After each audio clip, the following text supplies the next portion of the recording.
श्री कृष्ण के अनमोल वचन, जिन्हें सुनकर आप अपने जीवन को सफल बना सकते हैं। श्री कृष्ण की भक्ति बेहद दुर्लभ है।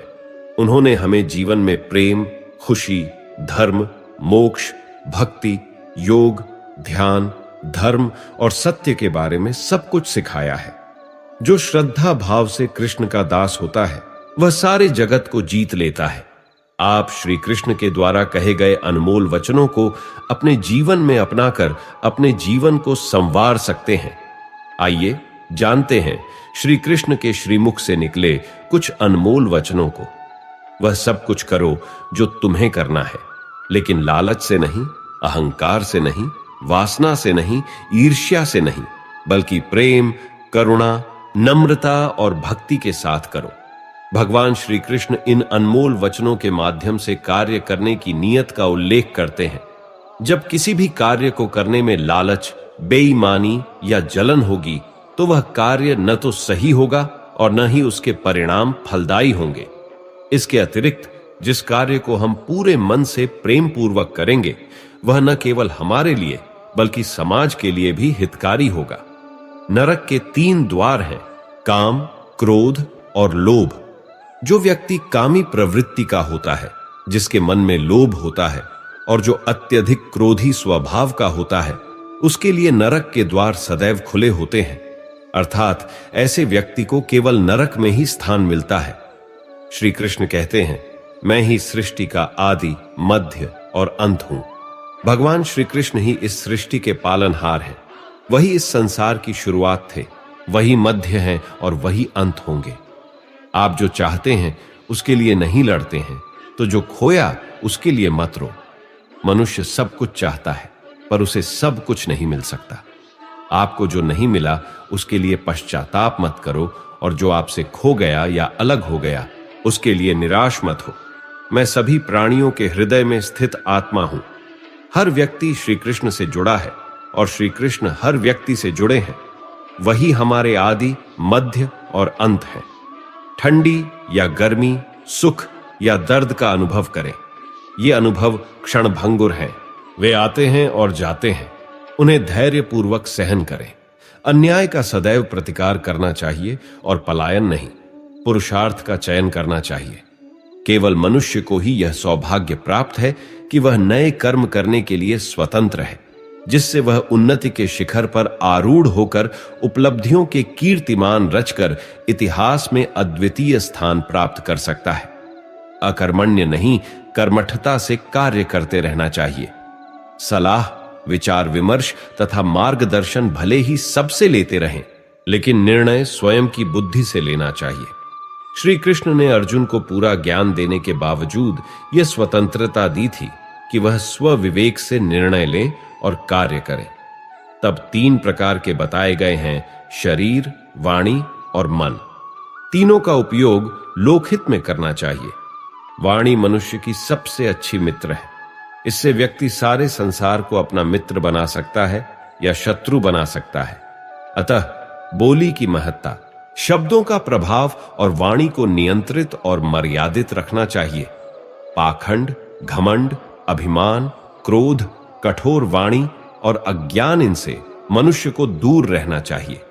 सद्गुणों को अपने जीवन में उतारना चाहिए, जिससे जीवन में परम शांति का अनुभव होता है।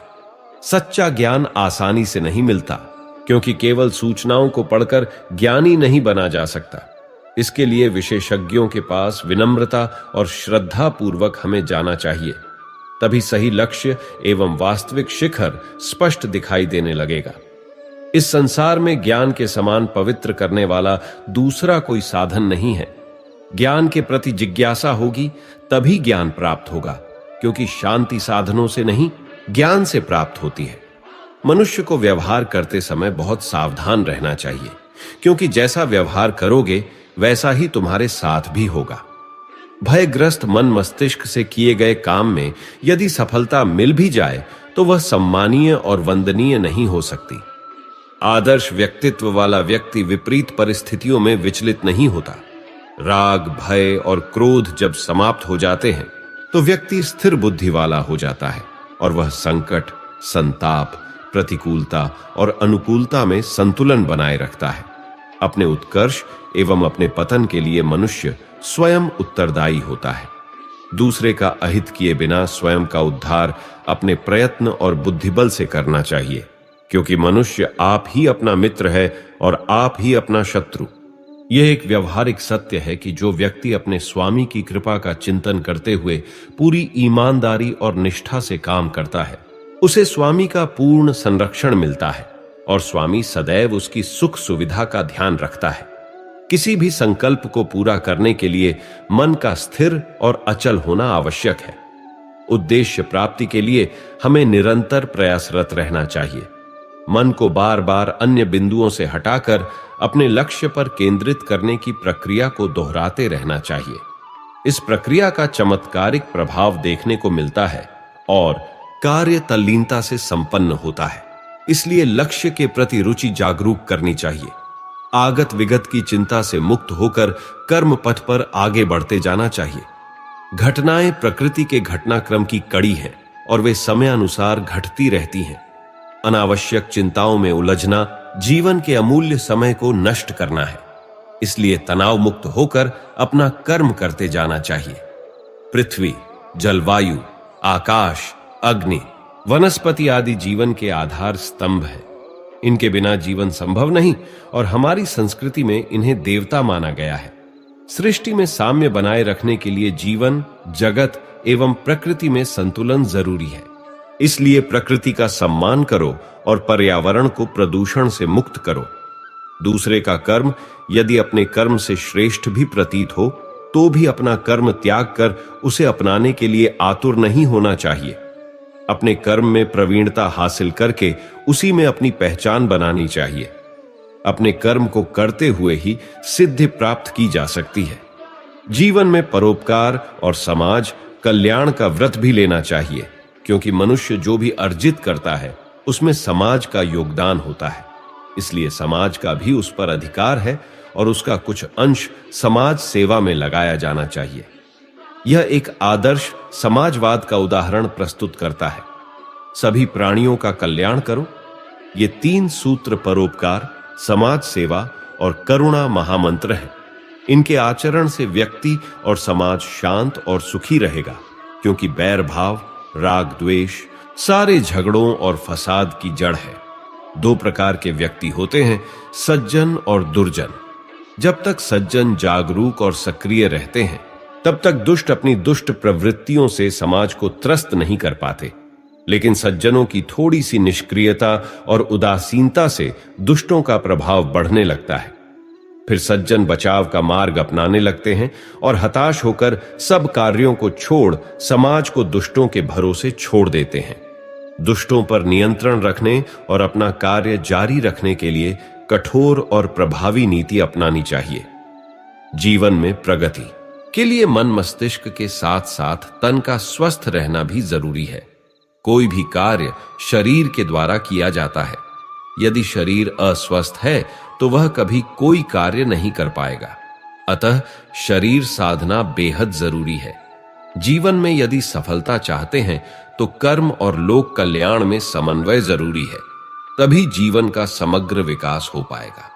दोनों में से यदि केवल एक ही कार्य करते रहे, चाहे वह लोक कल्याण हो या कर्म, तो दोनों ही स्थितियां कभी आदर्श नहीं मानी जाती। इसलिए इनमें सामंजस्य होना जरूरी है। कोई भी राष्ट्र केवल आर्थिक, वैज्ञानिक एवं तकनीकी प्रकृति से उन्नत नहीं हो जाता जब तक कि वह आध्यात्मिक एवं नैतिक रूप से सबल ना हो। उसकी प्रगति अधूरी है। वर्तमान में भारत के पास सब कुछ है, परंतु धीरे धीरे नैतिक और चारित्रिक बल की कमी महसूस होने लगी है। अतः चरित्रवान बनकर आदर्श नेतृत्व प्रदान करना होगा, क्योंकि जो श्रेष्ठ पुरुष आचरण करते हैं लोग भी उनका अनुसरण करते हैं। अपने आचरण से ऐसे मूल्य स्थापित करने चाहिए जिनसे अन्य लोग प्रेरणा ले सकें। समय एक सा नहीं रहता। आज दुख है तो कल सुख भी आएंगे और सुख के बाद दुख आना स्वाभाविक है। आपको पूरे धैर्य और श्री कृष्ण पर विश्वास के साथ अपना जीवन निर्वाह करना चाहिए। सत्य कभी नष्ट नहीं हो सकता। अच्छा करने से डरना नहीं चाहिए। लोग अक्सर सच कहने से बचते हैं या डरते हैं, पर सत्य कभी छुप नहीं सकता और ना ही मिट सकता है। कितना भी छुपा ले पर सच उजागर हो ही जाएगा। इसलिए जो बात सच पर आधारित हो उसे करने, कहने और मानने से कभी नहीं डरना चाहिए। इस शरीर का मोह मत करो, ये तो माटी है, माटी में मिल जाएगा। अमर तो आत्मा है जो परमात्मा में मिल जाएगी। लोग अपने शरीर को सुंदर बनाने में लगे रहते हैं, पर आत्मा की सुंदरता शरीर की सुंदरता से कहीं ज्यादा महत्वपूर्ण है। शरीर तो नश्वर है, मिट्टी ही तो है, तो मिट्टी में मिल जाता है, पर आत्मा अमर है। इसलिए आत्मा की सुंदरता पर ध्यान दो। आत्मा की सुंदरता श्री कृष्ण में लीन होने में मिलती है। जो हुआ अच्छा हुआ, जो हो रहा है वह अच्छे के लिए हो रहा है। कभी कभी विपरीत परिस्थितियां हमारी वर्तमान स्थिति को अच्छा करने के लिए आती हैं। मन चंचल है, इसे संयमित करना कठिन है, लेकिन यह अभ्यास से वश में हो जाता है। मन इधर उधर भागता है और किसी भी कार्य की एकाग्रता का दुश्मन है, लेकिन यदि यह व्यक्ति के वश में हो जाए तो इससे अच्छा कोई मित्र नहीं है। मन को एकाग्र करना जरूरी है, बस थोड़े से प्रयास और अभ्यास की जरूरत है। श्री कृष्ण कहते हैं, मेरे लिए न कोई गणित है और न ही कोई प्रिय, न कोई निर्धन है और न ही कोई धनी। बस जो भक्ति भाव के साथ मुझे याद करते हैं, मैं उनका हूं और वे मेरे। श्री कृष्ण उन्हीं के हैं जो श्री कृष्ण के हैं। भगवान तो बस प्रेम और भक्ति के भूखे हैं। जो भी उनकी भक्ति में लीन होता है, जो भी प्रेम से उन्हें याद करता है, वे सदैव उसका कल्याण करते हैं। श्री कृष्ण कहते हैं, मैं हमेशा तुम्हारे साथ और तुम्हारे आसपास रहता हूं, चाहे तुम कुछ भी कर रहे हो। जब भी आप कोई बुरा कार्य करते हो या अच्छा कार्य करते हो, आपको लगता है कि कोई देख नहीं रहा, तो श्री कृष्ण कहते हैं कि तुम जो कुछ भी कर रहे हो, मेरी दृष्टि सदैव तुम पर है। इसलिए ये मत समझो कि आप अकेले हो, आपके साथ श्री कृष्ण सदैव हैं। जो हो रहा है अच्छे के लिए हो रहा है, तो सकारात्मक रहो और अपना कर्म करो। आप वही हैं जिसमें आप विश्वास करते हैं। आप वही बन जाते हैं जो आप मानते हैं कि आप बन सकते हैं। हमारी सफलता और असफलता इस बात पर निर्भर करती है कि हम खुद पर कितना विश्वास करते हैं। व्यक्ति जो चाहे बन सकता है, यदि पूरे विश्वास के साथ अपने लक्ष्य पर लगातार चलता रहे। जिस इंसान के चारों तरफ नकारात्मक लोग रहते हैं, उस इंसान का मंजिल से भटक जाना स्वाभाविक है। मन के हारे हार है और मन के जीते जीत। जिस प्रकार सकारात्मक विचारों से सफलता मिलती है, उसी प्रकार नकारात्मक विचार असफलता की ओर ले जाते हैं। जैसा हम सोचते हैं वैसे ही हम बनते जाते हैं, और अपने विचारों के माध्यम से ही हमें नकारात्मक और सकारात्मक परिणाम मिलते हैं। अपने अनिवार्य कर्तव्य का पालन करें, क्योंकि क्रिया वास्तव में निष्क्रियता से बेहतर है। मनुष्य ही एक ऐसा प्राणी है जो कर्म करता है, इसलिए कर्म करना हर व्यक्ति का धर्म है। कर्म करने वाला व्यक्ति ही कर्मवीर कहलाता है। इसलिए कार्य करते रहना खाली बैठे रहने से हमेशा बेहतर होता है। समय हमेशा चलता रहता है, कभी रुकता नहीं। यदि आज बुरा समय है तो कल अच्छा होगा। इसलिए बिना किसी स्वार्थ के सिर्फ कर्म कीजिए। समय पर फल मिल जाएगा, क्योंकि न तो समय रुकता है और न ही एक सा रहता है। बुरा समय हो या अच्छा, यह बदलता जरूर है। आज बुरा है तो कल अच्छा और अच्छा है तो फिर बुरा समय आएगा। सुख और दुख आते जाते रहते हैं, इसलिए इस पर हमारा कोई नियंत्रण नहीं है, लेकिन कर्म पर हमारा नियंत्रण जरूर है। आप सिर्फ कर्म करिए, फल की चिंता किए बगैर समय आने पर फल जरूर मिलेगा। जो अहंकार से मोहित हो जाता है, वह सोचता है कि मैं करता हूं। जो अज्ञानी व्यक्ति होता है, वह यह गलत फहमी पाल लेता है कि सभी कार्य मेरे द्वारा किए जा रहे हैं। ऐसा जानकर उसमें अहंकार घर कर लेता है, परंतु इस सृष्टि में जो भी हो रहा है वह तो प्रकृति द्वारा किया जा रहा है। अज्ञानता के कारण व्यक्ति में जो मैं का अहंकार जन्म लेता है, वह पतन का कारण बनता है। श्री कृष्ण कहते हैं, मैं किसी का भाग्य निर्माण नहीं करता। हर व्यक्ति अपना भाग्य स्वयं बनाता है। ईश्वर किसी के भी भाग्य के निर्माता नहीं है। व्यक्ति खुद ही अपना भाग्य लिखता है। आप जैसा बीज बोएंगे वैसी ही फसल काटेंगे। आप जैसा कर्म करेंगे आपको वैसे ही परिणाम मिलेंगे। यदि विद्यार्थी मन लगाकर पढ़ाई करेंगे तो परीक्षा में सफल होंगे। इसलिए हर व्यक्ति का भाग्य तभी बदलेगा जब वह अच्छे कर्म करेगा। पृथ्वी, जल, अग्नि, वायु, आकाश, मन, बुद्धि और अहंकार, ये मेरी प्रकृति के 8 विभाग हैं। जो कुछ भी है वह वर्तमान में है। जो बीत गया है वह लौट कर नहीं आएगा, और जो आने वाला है उसकी चिंता न करें, बल्कि खुले दिल से उसका स्वागत करें। जब आप भ्रम और संदेह से परे भगवान से प्रेम करते हैं तो आप हर चीज से प्रेम करने लगते हैं। मन उन लोगों के लिए दुश्मन की तरह काम करता है जो इसे नियंत्रित नहीं कर पाते, और जिसने अपने मन को जीत लिया है उसके लिए मन सबसे अच्छा मित्र है। क्रोध में इंसान भ्रमित हो जाता है और भ्रम से बुद्धि व्यग्र हो जाती है। गलत फैसले लेने के कारण व्यक्ति का पतन शुरू हो जाता है। जो कर्म में अकर्म देखता है और अकर्म में कर्म देखता है, वही मनुष्यों में बुद्धिमान होता है। आप केवल कर्म के हकदार हैं, उसके फल के नहीं। आत्मा विनाश से परे है। कोई भी उस आत्मा का अंत नहीं कर सकता जो अनंत है। खुशी मन की एक ऐसी अवस्था है जिसका बाहरी दुनिया से कोई लेना देना नहीं है। यांत्रिक अभ्यास से बेहतर है ज्ञान, और ज्ञान से बेहतर है ध्यान। कोई भी व्यक्ति जो अच्छा काम करता है उसका कभी भी बुरा अंत नहीं होगा, चाहे इस संसार में हो या आने वाले संसार में। जिनके मन और आत्मा में सामंजस्य है, जो इच्छा और क्रोध से मुक्त हैं, जो अपनी आत्मा को जानते हैं, उनके साथ ईश्वर की शांति है। हम वही देखते हैं जो हम हैं, और हम वही हैं जो हम देखते हैं।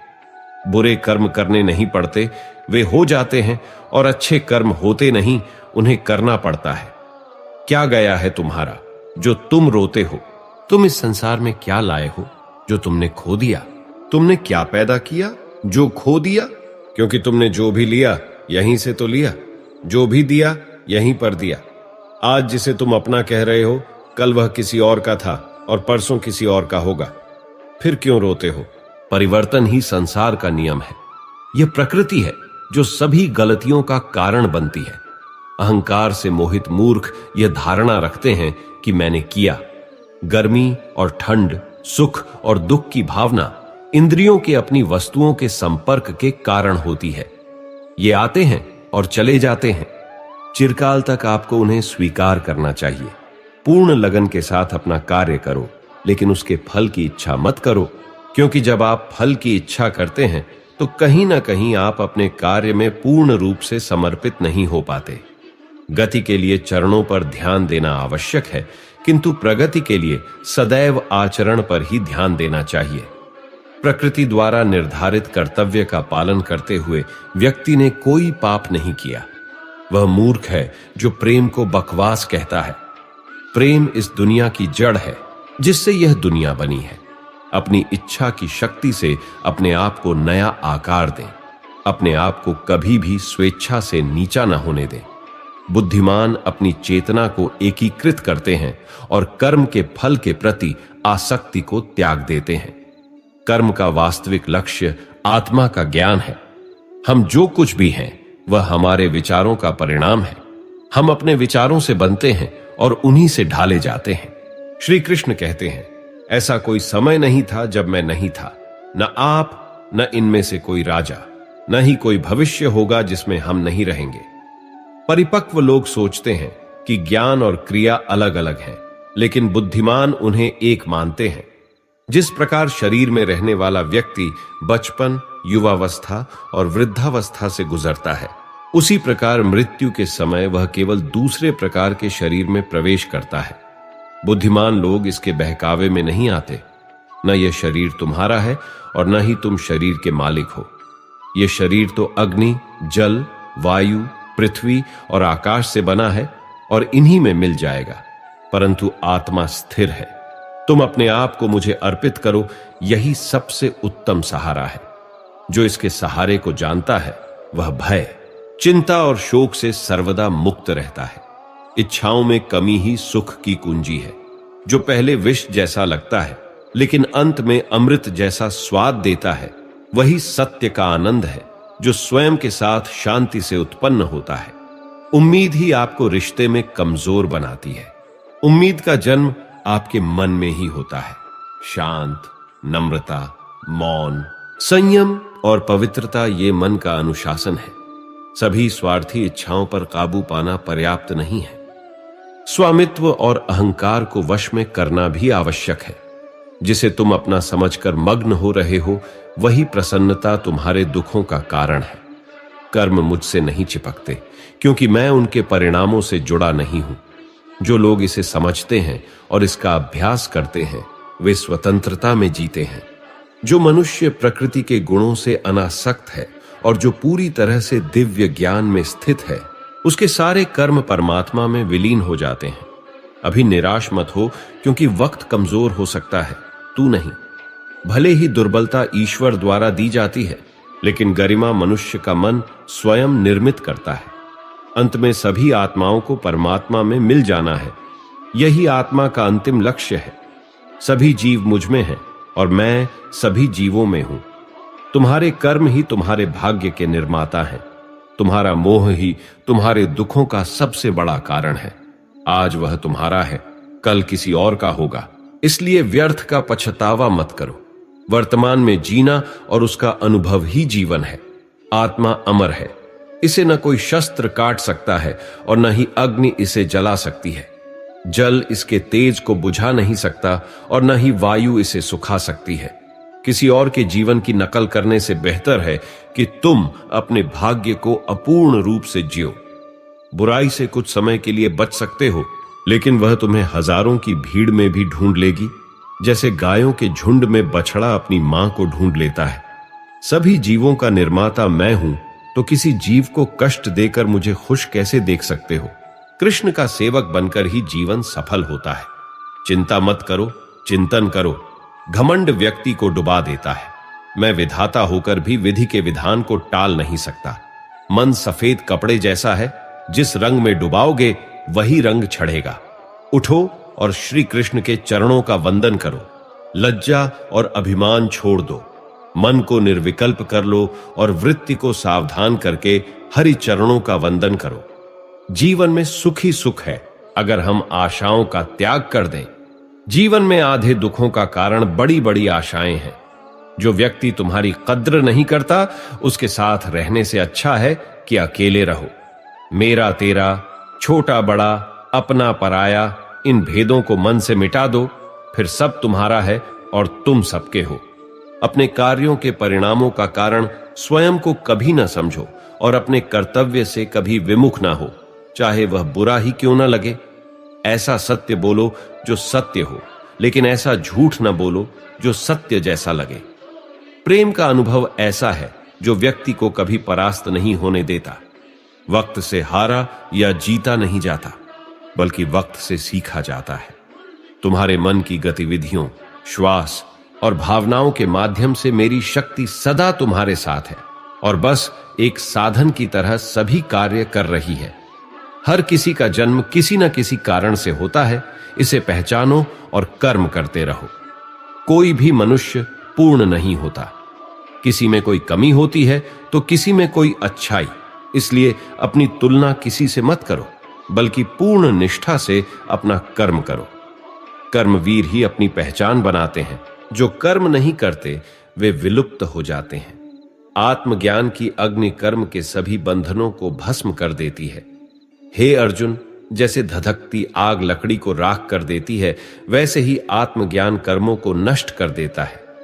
तू करता वही है जो तू चाहता है, लेकिन होता वही है जो मैं चाहता हूं। तू वही कर जो मैं चाहता हूं, फिर होगा वही जो तू चाहता है।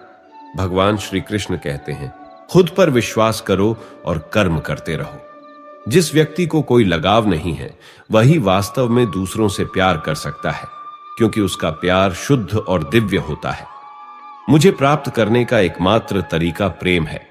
इंद्रियों से मिलने वाला सुख पहले तो अमृत जैसा लगता है, लेकिन अंत में यह विष के समान कड़वा होता है।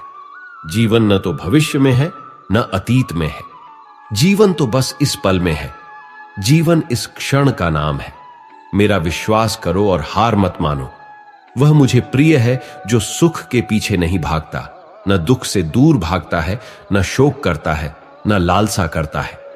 मोह में पड़कर अपने कर्तव्य को न भूलें। संदेह करने वालों को न तो इस दुनिया में और न उस दुनिया में खुशी मिलती है। धन्य है मनुष्य। स्वर्गवासी भी इस जन्म की कामना करते हैं, क्योंकि सच्चा ज्ञान और शुद्ध प्रेम मनुष्य को ही मिल सकता है। आपके सिवा दुनिया में कोई भी आपको परेशान नहीं कर सकता। कर्मयोगी अपने मन और बुद्धि की शुद्धि के लिए अपने शरीर, मन, बुद्धि और इंद्रियों के साथ आसक्ति रहित होकर कर्म करते हैं। पक्षियों के बीच चील गरुड़ हूं, मैं प्रहलाद हूं जो राक्षस के बीच पैदा हुआ हूं। अर्जुन जो मन के द्वारा इंद्रियों पर लगाम लगाता है और इसके बजाय कर्मयोग बिना किसी आसक्ति के निष्पादित करता है, वह श्रेष्ठ है। जो बंसी वाले को दिल से मानता है, वह बुराई में भी अच्छाई को ढूंढ लेता है। व्यक्ति को सदैव बुराई से बचकर रहना चाहिए। अगर कोई बुरा कर्म करता है तो वह कर्म उसे अपने जीवन में भोगना ही पड़ता है। श्री कृष्ण जगत के स्वामी हैं। वो कण कण में निवास करते हैं। छोटे से छोटे जीव के हृदय में ईश्वर का वास होता है। उस जीव को कष्ट का अनुभव होना ईश्वर को कष्ट का अनुभव कराता है। अर्थात किसी जीव को कष्ट देकर आप अपनी ईश्वर को खुश कैसे देख सकते हैं? वो दिन मत दिखाना कान्हा कि हमें खुद पर गुरूर हो जाए। अपने दिल में इस पर रखें कि जीवन सफल हो जाए। जो कृष्ण का दास हो जाता है, वो अपने आराध्य से ऐसे दिन न दिखाने की कामना करता है जिससे उसमें कभी गुरूर आ जाए। वह तो अपने कृष्ण का सेवक बनकर ही जीवन सफल बनाना चाहता है। स्वयं को मुझ पर छोड़ दो, अपने कर्म पर ध्यान दो। कर्म ऐसा जो स्वार्थ रहित हो। कृष्ण अपने भक्तों को कर्म का मार्ग दिखाना चाहते हैं। वो कहते हैं, अपने कर्म समाज के प्रति और मानव कल्याण के प्रति केंद्रित करते हुए करो। बाकी फल की चिंता मत करो। उन सभी कर्मों को मुझे समर्पित करो। इस मार्ग को अपनाकर तुम मुझे प्राप्त कर सकते हो और मेरे प्रेम का भागीदार बन सकते हो। दुष्ट लोग अगर समझाने मात्र से समझ जाते तो यकीन मानो महाभारत कभी ना होती। जो दुष्ट लोग होते हैं वो कठोरता से ही मानते हैं। उन्हें समझाने के लिए कठोर व्यवहार करना आवश्यक है। मनुष्य का मन सदैव से चंचल रहा है। इस मन की चंचलता ने मनुष्य को पथभ्रष्ट तथा मार्ग से विचलित करने में कोई कसर नहीं छोड़ी। जो व्यक्ति सदैव हंसता, खेलता, मुस्कुराता रहता हो, अगर वह अपने स्वभाव से भिन्न हो जाए, अर्थात चुप, गुमसुम, उदास रहने लगे, तो समझना उसके हृदय में एक पीड़ा है। उस पीड़ा ने उसे कमजोर बना दिया है। जिस व्यक्ति के पास संतुष्टि नहीं है, उसे कितना भी मिल जाए वह असंतुष्ट ही रहेगा।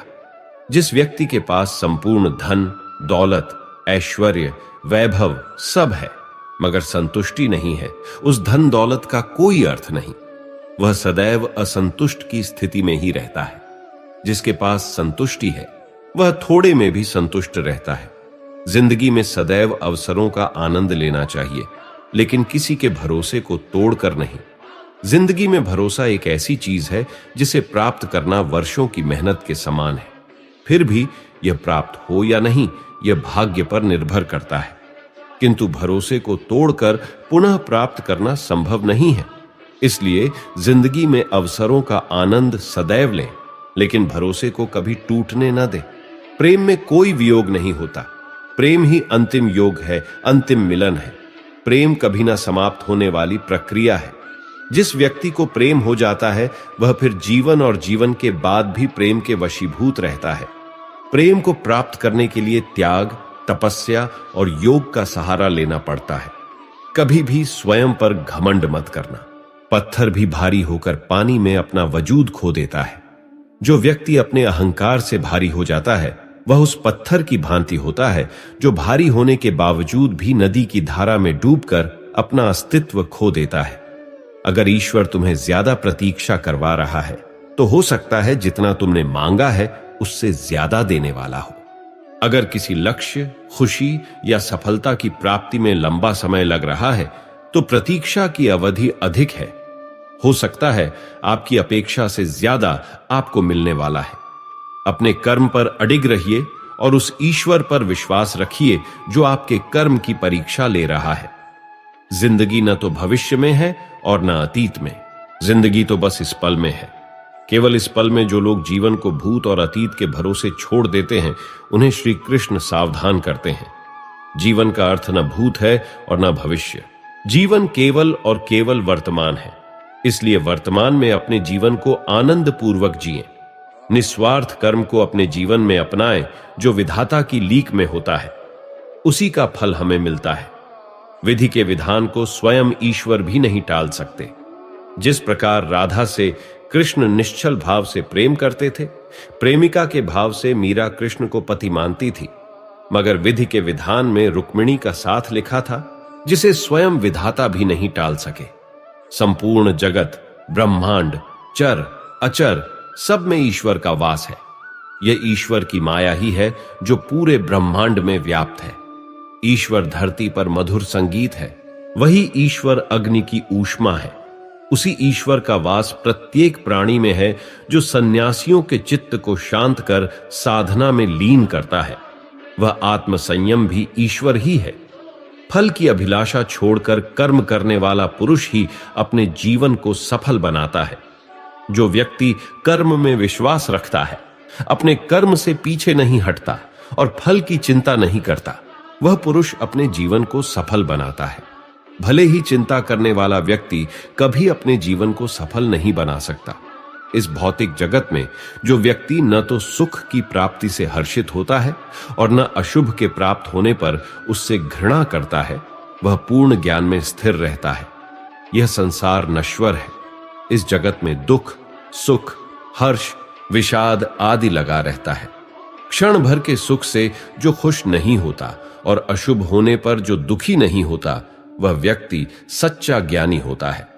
जो अपने हिस्से का काम किए बिना ही भोजन पाते हैं, वह चोर है। यह जीवन कर्म प्रधान है।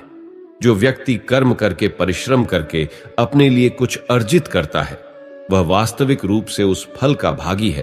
अन्यथा वह चोर की भांति है, जिसे बैठे बिठाए सब मिल जाता है।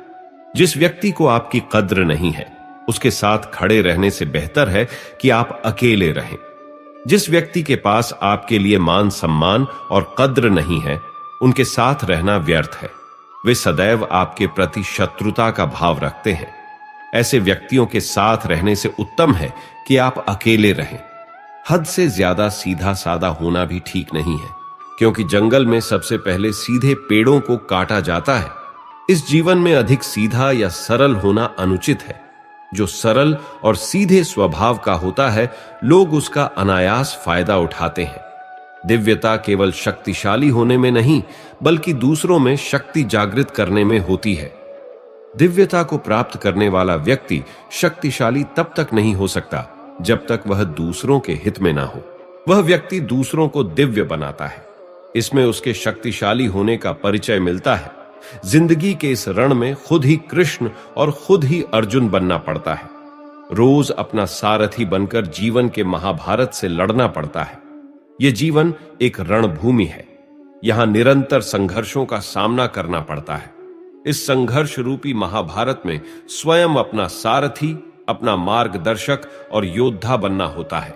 अच्छी किस्मत के लोग थोड़ा भी बुरा होने पर भगवान को कोसते हैं, और बुरी किस्मत के लोग थोड़ा भी अच्छा होने पर भगवान का स्मरण और धन्यवाद करते हैं। जिनकी किस्मत अच्छी होती है, जिनके पास किसी साधन की कमी नहीं होती, वे थोड़ा सा भी कष्ट नहीं झेलते। थोड़ी सी भी कमी होने पर भगवान को कोसते हैं। वहीं जिनके पास अभाव होता है, उनके पास थोड़ी सी भी बरकत या खुशी मिले तो वे भगवान को धन्यवाद करते हैं। जन्म लेने वाले के लिए मृत्यु उतनी ही निश्चित है जितनी कि मृत होने वाले के लिए जन्म लेना। इसलिए जो अपरिहार्य है उस पर शोक मत करो। यह पृथ्वी नश्वर है, यहां सब कुछ गतिमान है। जिस प्रकार सुख दुख जीवन में आता जाता है, उसी प्रकार मृत्यु और जन्म भी यहां लगे रहते हैं। इसमें खुश होना या दुख मनाना व्यर्थ है। मन से माफ करने में किसी को वक्त नहीं लगता, पर दिल से माफ करने में सारी उम्र बीत जाती है। मुंह से माफी देना और हृदय से माफी देने में काफी अंतर है। मुख द्वारा दी गई माफी को तत्काल प्राप्त किया जा सकता है, किंतु दिल की माफी प्राप्त करने में उम्र बीत जाती है। जब आप प्रभु के साथ जुड़ जाओगे तो आपकी परीक्षा आरंभ हो जाएगी। कुछ लोग इसे दुख समझते हैं तो कुछ लोग प्रभु की कृपा। प्रभु अपने भक्तों की सदैव परीक्षा लेते रहते हैं। इस परीक्षा में भक्तों को अनेकों कष्टों का सामना करना पड़ता है। सामान्य लोग इसे अपना दुख मानकर पीछा छुड़ाते हैं, वहीं साधक तथा प्रेमी प्रभु की इच्छा समझकर उसका सामना करते हैं। जो माखन चोर है, जो मुरली वाला है, वही सबके दुख घटाने वाले हैं, संकट से बचाने वाले हैं और सुख का संचार करने वाले हैं। संसार के सहयोग में जो सुख प्रतीत होता है उसमें दुख भी मिलता रहता है, परंतु संसार के वियोग से सुख से अखंड आनंद प्राप्त होता है। सांसारिक सुख क्षणिक होता है। जो सुख आज प्राप्त हो रहा है वह स्थायी नहीं है। यह सुख आपके साथ सर्वदा नहीं रहने वाला। आपको दुख भी प्राप्त होगा, परंतु संसार से वियोग अर्थात मुक्ति परम आनंद को प्राप्त कराती है या ईश्वर तक पहुंचाती है। संबंध उसी आत्मा से जुड़ते हैं जिनका हमसे पिछले जन्मों का कोई रिश्ता होता है, वरना दुनिया के इस भीड़ में कौन किसको जानता है। माना जाता है कि जीवन के पूर्व कर्मों का फल इसी जन्म में प्राप्त होता है। जितने भी रिश्ते नाते सुख दुख व्यक्तिगत जीवन में प्राप्त होते हैं वे पूर्व जन्मों का फल है, वरना कौन इतनी बड़ी दुनिया में आपसे दिल लगाता है। राधा कृष्ण का मिलना तो बस एक बहाना था, दुनिया को प्यार का सही मतलब समझाना था। राधा और कृष्ण दोनों अवतारी थे। दोनों का जन्म कुछ विशेष परिस्थितियों के लिए हुआ था। उनका मिलना और बिछड़ना बस एक प्रक्रिया थी जिसके माध्यम से प्रेम का वास्तविक रूप समाज में दिखाना था। प्रेम और आस्था दोनों पर किसी का जोर नहीं होता। ये मन जहां लग जाए वहीं ईश्वर नजर आता है। आस्था और प्रेम पर व्यक्ति का स्वयं नियंत्रण होता है। जहां आस्था और प्रेम लग जाता है वहीं श्री कृष्ण के दर्शन हो जाते हैं। श्री कृष्ण सर्वव्यापी हैं। प्रहलाद जैसा विश्वास हो, भीलनी जैसी आस हो, द्रौपदी जैसी पुकार हो, मीरा जैसा इंतजार हो तो कृष्ण को आना ही पड़ता है। कृष्ण को जो भी भक्त सच्चे हृदय से पुकारता है वह उनके साथ सदैव खड़े हो जाते हैं। आशाओं का त्याग करके देखो, जीवन में सुख ही सुख है। आशाएं व्यक्ति को दुख के मार्ग पर ले जाती हैं। आशाएं बड़ी प्रबल होती हैं। आशा अनुरूप कार्य होने पर जहां खुशी मिलती है वहीं आशा के विरुद्ध कार्य होने पर दुख का पहाड़ टूट जाता है। जो लोग यह कहते हैं कि अपनों के आगे झुकने में बुराई नहीं है, उन्हें यह भी मालूम होना चाहिए कि जो अपने होते हैं वे कभी झुकने नहीं देते। अपने स्वत्व और अधिकारों की रक्षा के लिए हमेशा तैयार रहना चाहिए। जीवन में कभी निराश नहीं होना चाहिए, क्योंकि कमजोर आपका वक्त होता है। आपने जिस इंसान के चारों तरफ नकारात्मक लोग रहते हैं उस इंसान का मंजिल से भटक जाना तय है। असली की कुंजी यही है कि अपने मन से इच्छाओं के बोझ को हल्का करें।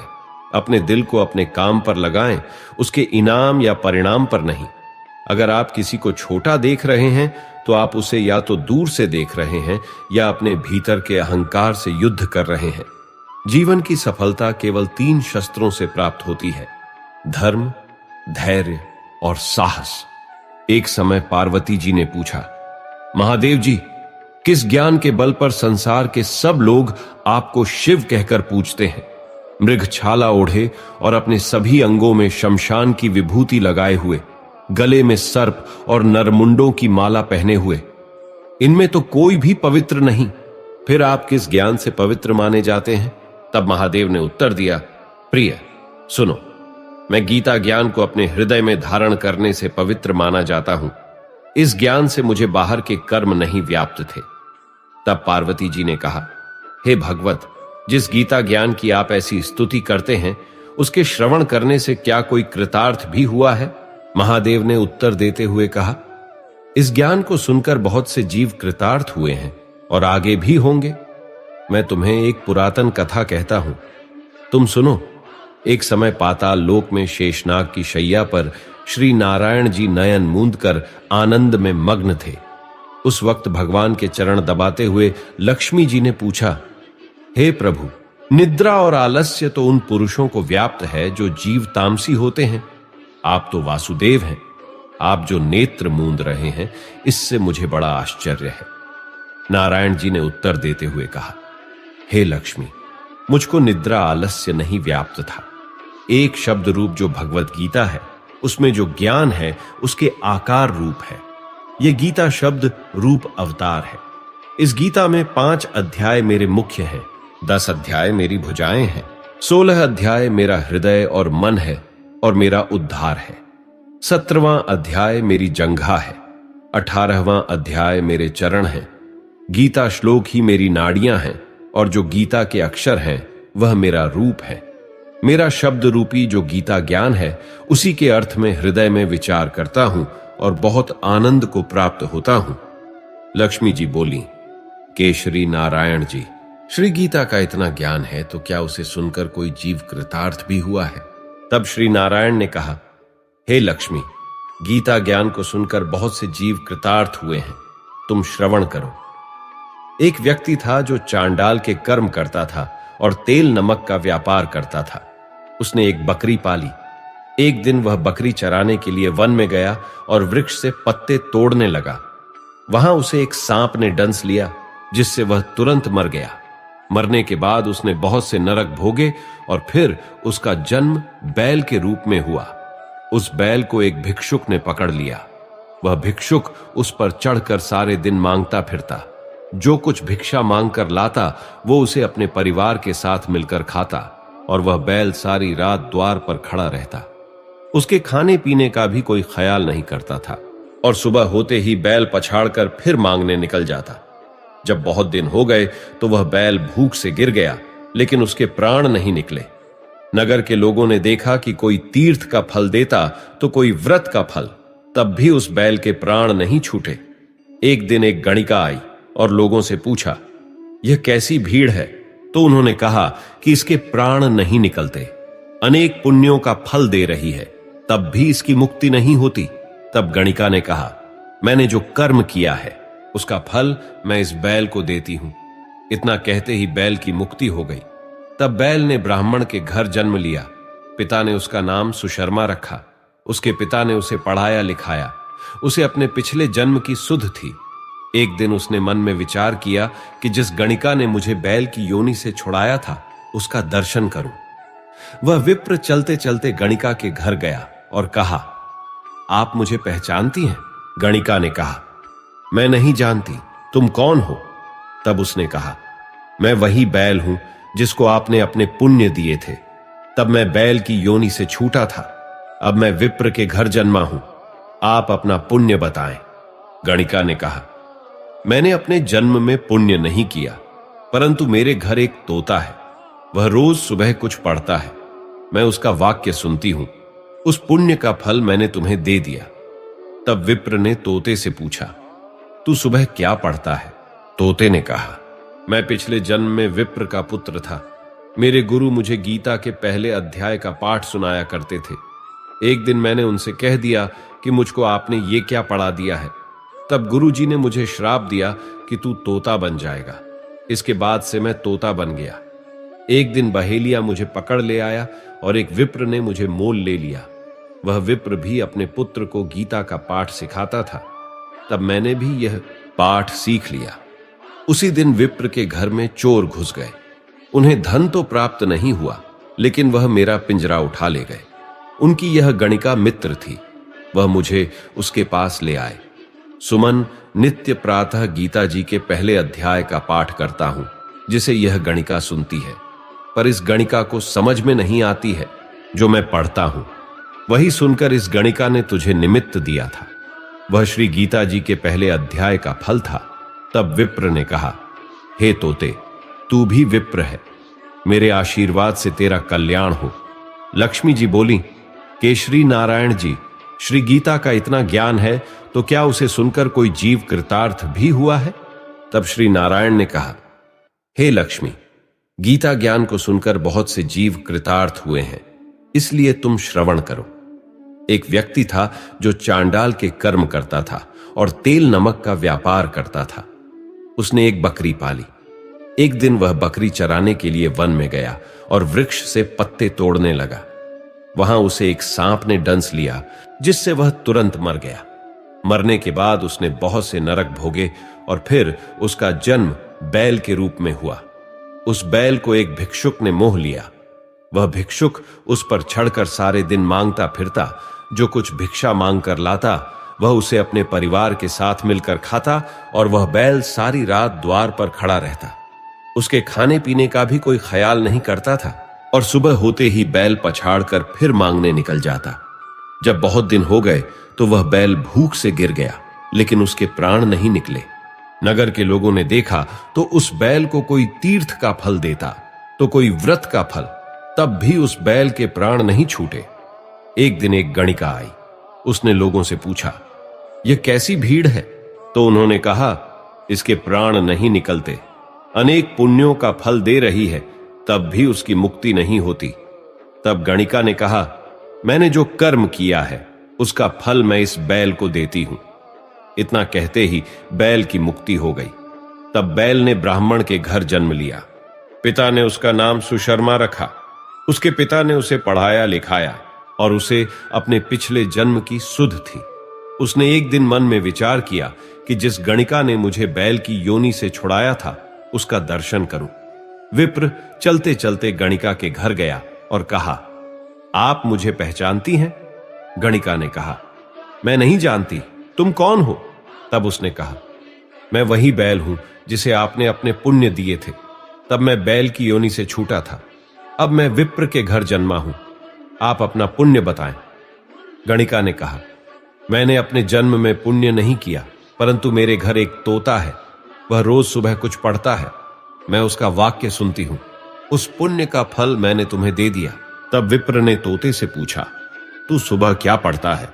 तोते ने कहा, मैं पिछले जन्म में विप्र का पुत्र था। मेरे गुरु मुझे गीता के पहले अध्याय का पाठ सुनाया करते थे। एक दिन मैंने उनसे कह दिया कि मुझे आपने ये क्या पढ़ा दिया है। तब गुरुजी ने मुझे श्राप दिया कि तू तोता बन जाएगा। इसके बाद से मैं तोता बन गया। एक दिन बहेलिया मुझे पकड़ ले आया और एक विप्र ने मुझे मोल ले लिया। वह विप्र भी अपने पुत्र को गीता का पाठ सिखाता था। तब मैंने भी यह पाठ सीख लिया। उसी दिन विप्र के घर में चोर घुस गए। उन्हें धन तो प्राप्त नहीं हुआ, लेकिन वह मेरा पिंजरा उठा ले आए। उनकी यह गणिका मित्र थी, वह मुझे उसके पास ले आए। सुमन नित्य प्रातः गीता जी के पहले अध्याय का पाठ करता हूं, जिसे यह गणिका सुनती है, पर इस गणिका को समझ में नहीं आता है जो मैं पढ़ता हूं। वही सुनकर इस गणिका ने तुझे निमित्त दिया था। वह श्री गीता जी के पहले अध्याय का फल था। तब विप्र ने कहा, हे तोते, तू भी विप्र है, मेरे आशीर्वाद से तेरा कल्याण हो। सो है लक्ष्मी। विप्र के इतना कहते ही वह तोता भी मुक्ति को प्राप्त हो गया। तब गणिका ने बुरे कर्म छोड़ भले कर्म ग्रहण किए और नित्य स्नान करके श्री गीता जी के प्रथम अध्याय का पाठ करना शुरू कर दिया, जिससे उसकी भी मुक्ति हो गई। ऐसा है गीता के प्रथम अध्याय के पाठ का महत्व। यदि आप जीवन में सफल हैं तो दुनिया आपको सलाम करती है, और अगर आप असफल होते हैं तो वही लोग आपका मजाक उड़ाते हैं। सफल बनने के लिए सबसे पहले असफलता का डर मन में से निकालना चाहिए। हारना सबसे बढ़िया सफलता नहीं है, परंतु हारने के बाद प्रयास करना छोड़ देना हमारी सबसे बड़ी असफलता है। सफलता की राह में हमें रोकने वाले हजारों लोग मिल जाएंगे, परंतु हमें हमेशा आगे बढ़ते रहना चाहिए। अपनी असफलता पर अफसोस करने के बजाय फिर से शुरुआत करें। अफसोस करने में वक्त न गंवाएं। सफलता हमारी छोटी छोटी कोशिशों का जोड़ है। जब आपको नीचे फेंका जाए तो आप कितना ऊंचा उठते हैं, इसी में आपकी सफलता है। जो हमें कठोर सुनवाई की तरह लगता है, हो सकता है दूसरे रूप में वह एक वरदान या आशीर्वाद हो। आपका रवैया आपकी योग्यता नहीं, लेकिन फिर भी आपकी ऊंचाई को निर्धारित करता है। यदि आप सफल होते हैं तो यही दुनिया सलाम करती है, और असफल होते हैं तो वही लोग मजाक भी उड़ाते हैं। बार बार असफल होने के बावजूद भी धैर्य नहीं खोना आपकी मानसिक मजबूती को दिखाता है। भले ही आप इस दुनिया में अकेले आए हों, परंतु जाने के बाद दुनिया में अपने विचार और बुद्धि देकर जा सकते हैं। सफल बनने के लिए सबकी सुनने की आदत होनी चाहिए, परंतु करना वही चाहिए जो अपने मन को बेहतर लगे। कुछ लोग केवल सफल होने के सपने देखते हैं, जबकि कुछ लोग इसके लिए कठिन मेहनत करते हैं। एक पल की सफलता वर्षों की असफलता की कीमत चुका देती है। अपने छोटे छोटे कामों में भी अपने दिल, दिमाग और आत्मा को लगा दीजिए। सफलता की खुशी मनाना अच्छा है, पर उससे जरूरी है अपनी असफलता से सीख लेना। जिन व्यक्तियों को जीवन में पढ़ने की आदत होती है, वे कभी भी अकेले नहीं हो सकते। जीवन में संघर्ष जितना कठिन होगा, सफलता उतनी ही ऊंची और शानदार होगी। यदि हारने के बाद भी आप अपने हौसले को जिंदा रख सकते हैं, तो निश्चित ही एक दिन आप अवश्य सफल होंगे। फिर से प्रयास करें और तब तक प्रयास करें जब तक जीत न हासिल हो जाए। यही सफलता का मूल मंत्र है। सफल होने के लिए सफलता की इच्छा असफलता के भय से अधिक होनी चाहिए। सफलता ही सही और गलत का एकमात्र सांसारिक निर्णायक है। धैर्य सफलता का एक महत्वपूर्ण तत्व है। हमेशा अपने वास्तविक रूप में रहो, खुद को व्यक्त करो, स्वयं में भरोसा रखो। बाहर जाकर किसी और सफल व्यक्तित्व को मत तलाशो और उसकी नकल मत करो। हर चीज से पहले तैयार होना सफलता का रहस्य है। श्री कृष्ण कहते हैं, कुछ करने की इच्छा रखने वाले लोगों के लिए इस संसार में असंभव जैसा कुछ भी नहीं है। अपने सबसे हाथ से धोखा खाने के बाद लोग चाहकर भी किसी पर संपूर्ण भरोसा नहीं कर पाते। यही सत्य है। श्रीमद् भागवत गीता में भगवान श्री कृष्ण कहते हैं कि हे अर्जुन, मनुष्य अपने जीवन को सरलता से जी सकता है, पर फिर भी वह कभी सरल जीवन जी नहीं पाता। वह हमेशा चिंताओं से घिरा रहता है, भूतकाल की बातों को सोचकर परेशान होता रहता है। वह मौत से डरने लगता है। वह न तो अपने जीवन को सही तरीके से जी पाता है और न ही मृत्यु को गले लगा पाता है। ज्ञानी व्यक्ति न तो मरने वाले का शोक करते हैं और न ही उनका शोक करते हैं जो अभी जिंदा हैं, क्योंकि वे जानते हैं कि जो मर गया वह फिर से जन्म लेगा और जो जिंदा है वह एक दिन जरूर मरेगा। कर्म का नियम कहता है कि प्रत्येक घटना का एक कारण और प्रभाव होता है। समान रूप से किए गए कार्य के परिणाम अलग अलग हो सकते हैं, या केवल इस बात पर निर्भर करता है कि वह कर्म किस प्रकार करता है। जिस प्रकार आग एक लकड़ी को जलाकर राख कर देती है, उसी प्रकार आत्मज्ञान आपके अंदर चलने वाले सभी द्वैत कार्यों को भस्म करके आपको आंतरिक शांति प्रदान करता है।